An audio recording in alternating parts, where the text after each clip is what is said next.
غلط فهمۍ کې پراته دي یا هغو سوچ کم و چې مونږ هغه خلک یو چې که مونږ ته موقع میلاو شي مونږ ته اپرچونټي راکړی شي نو په یو فیلډ کې مونږ د چا نه وروستو نه یو.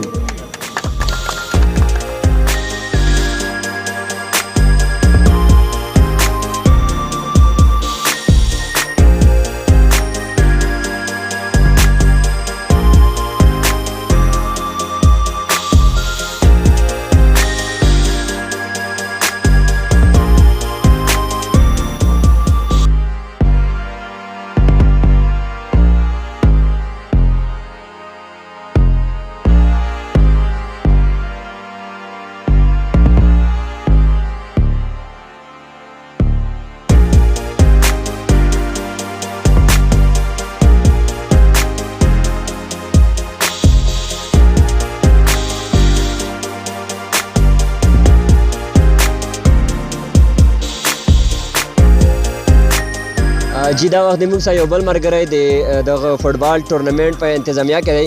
د دغه نه هم پوښتنه کوو چې دا ټورنمنټ چې کوم د سیفا ایونټ چې کوم د فوټبال 15 ایډیشن دی دغه لا په کوم نظر باندې ګورو او دا به د غیلو کې لا څه فایده ورګي؟ اعوذ بالله من الشیطان الرجیم بسم الله الرحمن الرحیم. انشاءالله لږه مونږ خو دا ټورنمنټ تاسو پاته می چې 2016 نه مونږ دا سٹارټ کړی دی د 15 ایډیشن دی.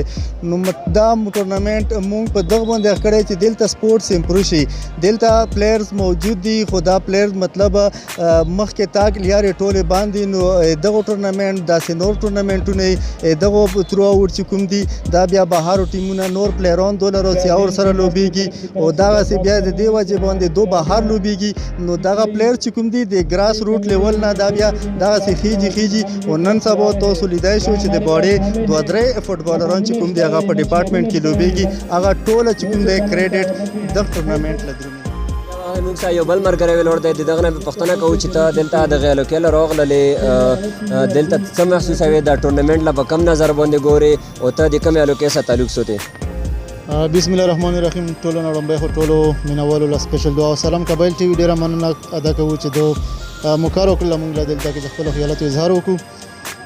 جناب موږ راغلي یو دلته کې د فوټبال افتتاحي میچ و اور لوکې پی شفیق افریدي صاحب هم راغلی و اور موږ هم چې کوم دی د خیبر ایجوکیشن فاونډیشن والا سره ملګري هلته راغلي وو.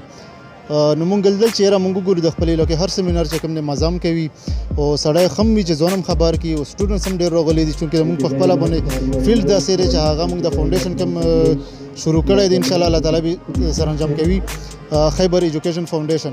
نو هغه مقصد دا دی او منشور دی چې علم بڑھاو غربت مټاو. اول منشور خو مونږ دا دی او بیا چې کوم دی په دغه سپورټس اکټیویټیز چې کوم دی دا شول ایجوکیشن لیول باندې نو مونږ ماشاءالله ول چې ډېر سټوډنټس او ډېر د ینګ جنریشن چې سم راځي دا ډېر زیات راغلی دلته کې. دا معلومه شوله چې دلته کې چې کوم دی سټوډنټس باقاعده په کلونو کې حصه اخیستل غواړي چونکې مونږ د مشرانو د علاقې او مونږ ملګرو چې کوم دی پی ایس اف سره دا خبره وکړله چې یاره مونږ د علاقې دپاره چې کوم دی مختلفو ځایونو کې ګراونډز چې کوم دی جوړ کړلی شي ځکه چې भरपूर شرکت پکې کول غواړي د سټوډنټس او د علاقې چې کوم ینګ جنریشن دی دا غواړي چې په کھیل کود کې حصہ واخلي. نو هغو له مونږ دا ریکویسټ وکړو مونږ خپل هم دا خواهش وه چې مونږ هم لوډ شو خپله علاقه هم د چونکې مونږ ډسټرکټ باډي سره ټول ضلع خیبر سره تعلق ساتو اور علاقایي خلک یو. نو انشاءالله مونږ هم دا کوشش دی چې د علاقې د خیر ښېګړې دپاره څومره اکټیویټیز کېږي په هغې په خپله شرکت وکړو او مونږ خپل فاونډیشن د خیبر ایجوکیشن فاونډیشن هم چې کوم دی انشاءالله مختلفو ځایونو له خپل ویزټز وکړو اور سکولونو کې چې کوم غریب طلبه دي انشاءالله هغوی دپاره به هر قسم له سرګرمي وي که هغه سپورټس په حوالې سره وي که هغه ایجوکیشن په حوالې سره وي انشاءالله به هم بھرپور جوړي. تاسو کتلو د سیفا کوم فوټبال ایونټ چې کوم هغه افتتاحي میچ و د دغه نه معلومه شوه چې دا کوم خلک راغلي دلته که تاسو سوچ وکړو دا خلک که دا ایونټ دلته نه وای دا خلک څوک په نشو کې مبتلا وای څوک په نورو غلطو کارونو کې خو دغه ایونټ د علاقې د نوجوان لا یوه فایده ورکړله ځکه چې هغه یې د غلطو کارونو نه ارمانې کړي او په سیکنډ ټایم کې دغو دلته مشغول کړي دي. نو دا د موږ د علاقې لپاره ډېره د فخر خبرو.